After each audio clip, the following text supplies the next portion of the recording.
The National Cancer Patient Experience Survey is a really valuable resource published every year for us to be able to get a really good overview of how our patients feel about the experience of care they've received within our hospitals.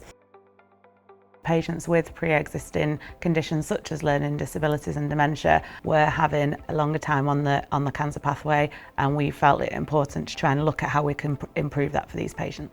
We only see it from one aspect of the care that we deliver, but actually hearing from our patients what it's like to be on the receiving end of the care to shape projects and ensure that the ideas were brought to the actual table were ones that would actually support the patients and improve the care that we deliver going forward. Our project was all about identifying patients early on a cancer pathway. We wanted to see if patients with additional needs had a difference in meeting the cancer waiting times than people without additional needs. And this was really important to ensure that patients were identified from the initial referral to our hospitals to make sure that we were able to offer support right at the start of our pathways to support the patient through the pathway, through the diagnostics, through all their appointments, so that they were getting the best experience of care they could. We applied through our Cancer Alliance, and they let us know that another trust at Leicester within our alliance had submitted a really similar proposal for a very similar project.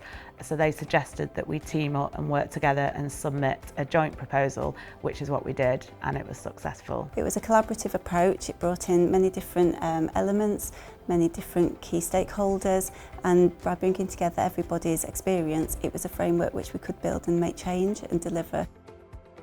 In terms of reasonable adjustments, what we now offer is different specialist nurses work with us really closely and provide support very early on in these patients' pathways. So we now work closely with our Trust Learning Disability nurse and our dementia nurse and various other specialist nurses, and they are now aware of these patients early on and they can offer support at appointments, etc. It's allowed people to understand the process much better. It means that our patients get seen much quicker than they used to, and it's done in a constructive way, whereas before people were almost drudging through mud because they didn't understand the process, whereas now it's very organised, very ordered, to the point that people actually want to get it right.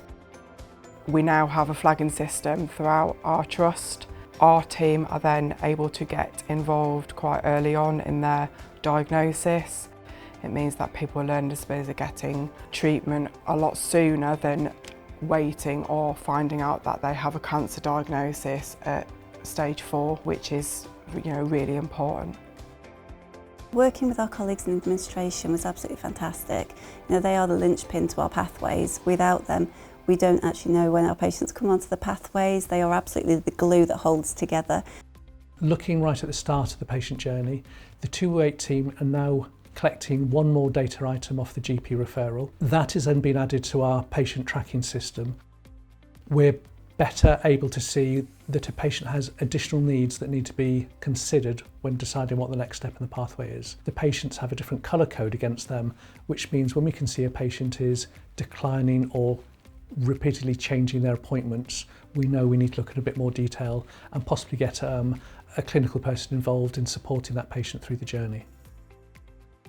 So the impact of our improvement project so far has been really quite impressive in terms of the way that our administration teams and wider MDT are coming together to ensure patients are supported through the pathway. We didn't have a baseline before we started the identification project, but once we started identifying these patients on our system, we could then compare the length of the pathways for patients with and without a pre-existing condition.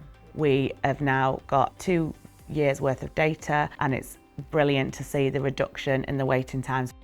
We're now able to quantify the delays or quantify any inequalities along our pathways to enable us to actually shape future QI projects and future work streams to ensure that we are targeting and supporting our patients where needed to improve our pathways. I see the project developing going forward, both within the Trust and outside the organisation. Within the Trust, we're looking at expanding to other areas. At the moment it's GP referrals we're considering. It can go into the screening service and ultimately upgrades, one of the most difficult ones to track getting through the systems. It's a very simple admin process. There's minimal work that teams need to do that's made a huge difference to the patient care.